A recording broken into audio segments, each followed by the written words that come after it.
महंगे शौक रखना आदमी की अपनी मेहनत पर डिपेंड होता है कि वो कितनी मेहनत करता है और उस शौक को पूरा करने के लिए वो कितनी जो है पढ़ाई करता है, ऊंचाइयों पे जाता है।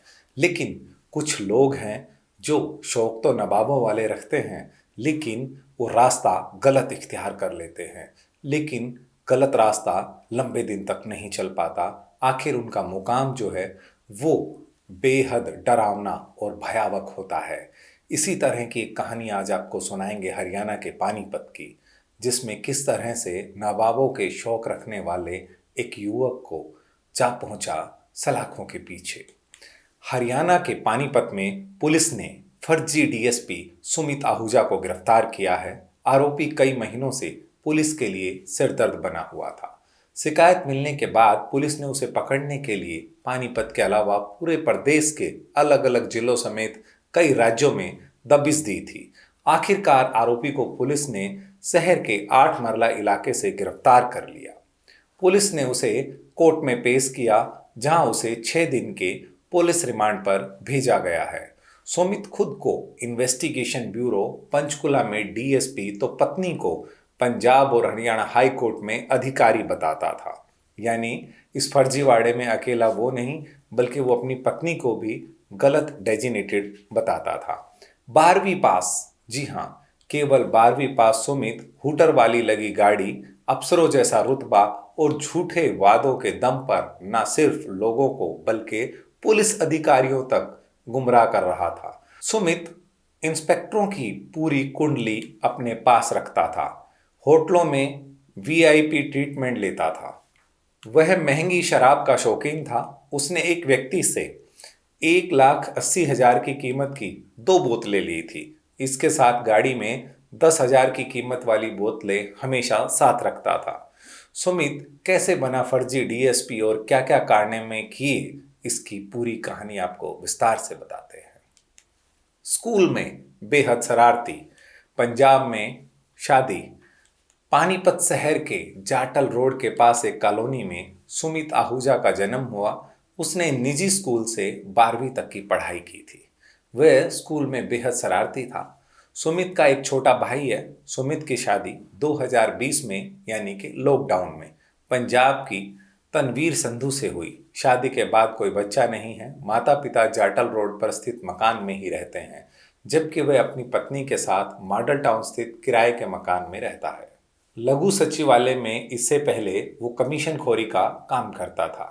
पुलिस सूत्रों के मुताबिक सुमित पानीपत के जिला सचिवालय में कमीशन खोरी का काम करता था। उस वक्त के उच्च अधिकारियों ने इसकी गतिविधियों को देखते हुए 2013 यानी 2013 में इसकी एंट्री पर सचिवालय में रोक लगा दी थी। इसके बाद वो बेरोजगार हुआ तो उसने लोगों के बीच अपनी छवि दबंग अफसर की तरह बनानी शुरू कर दी। बेरोजगार होने के बाद खुद को डीएसपी बताया। वह लोगों में एसडीएम कार्यालय में अटके हुए काम करवाकर पहले अपनी छवि को मजबूत बना चुका था। अब लोगों से इसने संपर्क शुरू किया। उसने लोगों को खुद को पंचकुला पुलिस में इन्वेस्टिगेशन ब्यूरो का डीएसपी नियुक्त होने की बात कहकर फंसे हुए कामों को हल करवाने की बात कही, यानी कि उनको झांसे में लेना शुरू कर दिया। गाड़ी पर लाल व नीली बत्ती लगाई, शराब की महंगी बोतलें भी रखी। सुमित एक सफेद गाड़ी रखता था, जिसमें उसने हूटर के अलावा लाल और नीली बत्ती लगाई हुई थी। गाड़ी में महंगी शराब की बोतलें रखता था। उसमें वह लोगों में इंप्रेशन जमाता था। इसके अलावा वह लोगों के काम कई जगहों पर व्हाट्सएप कॉल करके कराता था। केस से संबंधित बातचीत करता था। इससे भी लोगों में उसके प्रति विश्वास बनता रहा। हरियाणा के कई इंस्पेक्टरों की रखता था पूरी कुंडली। जी हाँ, सुमित अपनी बातों के जाल में लोगों को उलझा लेता था। उसने कई इंस्पेक्टरों के पिछले इतिहास समेत प्रमोशन, रिटायरमेंट सभी तारीखें जुटाई हुई थी। इसके बाद वह किसी भी इंस्पेक्टर को कॉल करता और उन्हें अपना परिचय डीएसपी के रूप में देता। इंस्पेक्टरों से भी बात इस तरह से करता कि वह उनके झांसे में आ जाते थे। महंगे 5 स्टार होटल में रुकता था सुमित। सुमित ट्रांसफर, नौकरी पर सेट करवाना, विदेश में भेजने समेत अन्य काम करवाने की बातें कहता था। इसके अलावा वह महंगे से महंगे 5 स्टार होटल में खुद को डीएसपी बताकर कमरा खुलवाता और वीवीआईपी ट्रीटमेंट लेता था। फर्जी डीएसपी पकड़ में कैसे आया? गाड़ी की सर्विस कराने के दौरान सुमित से मुलाकात हुई। पानीपत के डीएसपी सतीश वत्स ने बताया कि एसपी ऑफिस में दत्ता कॉलोनी के रहने वाले अमित शर्मा ने उन्हें एक शिकायत दी। शिकायत में बताया कि उनका एक एबी सिक्योरिटी सर्विस के नाम से मॉडल टाउन में ऑफिस है। वह सिक्योरिटी के लिए मेन पावर उपलब्ध करवाने का काम करता है। जाटल रोड नहर के पास स्थित कार वर्ल्ड पर अपनी गाड़ी सर्विस करवाने के लिए गया था। वहां उनकी सुमित और उनकी पत्नी तनवीर संधू से मुलाकात हुई। सुमित ने अपने आप को डीएसपी बताते हुए इन्वेस्टिगेशन ब्यूरो पंचकुला में तैनातगी बताई, जबकि पत्नी को पंजाब हरियाणा हाईकोर्ट में एक अधिकारी बताया। उसने दंपति की बातों पर विश्वास कर लिया, काम होने का आश्वासन देकर पैसे ट्रांसफर करवाए। 5 जनवरी 2025 को उसने सेविंग अकाउंट सीज हो गया। उसने सुमित से बात की। सुमित ने उसके सामने अपने मोबाइल में डीसीपी साउथ जोन मुंबई के नाम से सेव नंबर पर बात की। इसके अगले दिन किसी वकील से भी बात होने के बारे में कहा। काम होने का आश्वासन देकर फीस के नाम पर उससे खाते में 40,000 रुपये ट्रांसफर करवा लिए।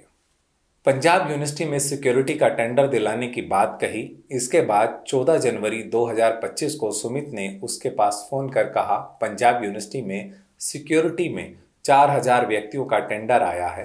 यूनिवर्सिटी का डायरेक्टर उनके परिवार का आदमी है। उसको सिक्योरिटी का टेंडर दिलवाने की बात कह दस्तावेजों की एक पूरी लिस्ट भेजी। इसके बाद सुमित ने बड़े अधिकारियों के साथ अपनी जान पहचान होने की बात कहकर इसे धमकाना शुरू कर दिया। सब कुछ भूल जाने के लिए कहा। वह मॉडल टाउन स्थित सामन पार्क में आरोपी के ठिकानों पर गए तो मकान मालिक ने कहा कि दंपत्ति तो यहाँ किराए पर रहते थे, कई दिनों से नहीं आ रहे। आरोपी दंपत्ति ने झांसे में लेकर उससे ठगी कर ली। अमित की शिकायत पर आरोपी दंपत्ति के खिलाफ थाना पुराना औद्योगिक में धोखाधड़ी और अन्य धाराओं के साथ केस दर्ज कर इस पूरे मामले की जांच शुरू की। करनाल में धोखाधड़ी का केस पहले से दर्ज है। इसकी जांच सीआईए 2 प्रभारी इंस्पेक्टर फूल कुमार की टीम को सौंपी गई थी। टीम ने बुधवार को गुप्त सूचना पर दबिश देकर आरोपी सुमित को 8 मरला से गिरफ्तार किया। सुमित के खिलाफ धोखाधड़ी का एक अन्य मामला करनाल जिले के रामनगर थाने में भी दर्ज है। आरोपी ने करनाल की एक कॉलोनी में रहने वाले युवक को विदेश भेजने के नाम पर 12 लाख रुपए की चपत लगा दी। तो ये थी सुमित आहूजा की कहानी, जो रहने वाला हरियाणा के जिला पानीपत का था। महज 12वीं पास पढ़ा ये नटवर लाल कैसे लोगों को अपनी झांसे में लेकर उस ठगी का शिकार बनाता था, और इस पूरे चक्रव्यूह में वो आज से नहीं बल्कि 2020 से ही लगा हुआ था। और किस तरह से लोग उसके झांसे में आ भी जाते थे। यदि लोगों की बात करें तो हो सकता है वो भोले भाले हों, लेकिन वो पुलिस इंस्पेक्टरों से, वहाँ के अधिकारियों से भी अपना परिचय डीएसपी के लेवल में देता। और जो अभी जांच में बातें सूत्रों से सामने आ रही है कि वो उन इंस्पेक्टरों से भी इस तरह के कई काम जो है अपना प्रभाव और नकली डीएसपी का रौब दिखाकर करवा लेता था। यानी कि नकली डीएसपी और असली पुलिस से काम ले रहा था। ये अपने आप में कितनी विचित्र बात है कि सिस्टम इन नकली लोगों को क्यों नहीं पकड़ पाया। हालांकि ये ठगी का खुलासा तब हुआ जब अमित शर्मा नाम के व्यक्ति ने लिखित में शिकायत दी और पुलिस के काफ़ी एफर्ट्स और कई टीमों की दबिश के बाद आखिरकार ये पकड़ा गया। तो कहते हैं कि कमाई वही रंग लाएगी जो मेहनत की होगी, और उसी से व्यक्ति के शौक पूरे होंगे। इस तरह के जो ठग हैं उनकी असली जगह जेल में है, जहां ठगी के शिकार हुए लोगों की शिकायत पर सुमित को भी अब कानून के शिकंजे में आना पड़ा और वो जेल में सलाखों के पीछे पहुंच गया है। तो बहरहाल आपको हमारी रिपोर्ट कैसी लगी, इस पर अपनी राय हमें जरूर दें। खबर अच्छी लगी हो तो इसे लाइक करें, चैनल को सब्सक्राइब करें। धन्यवाद।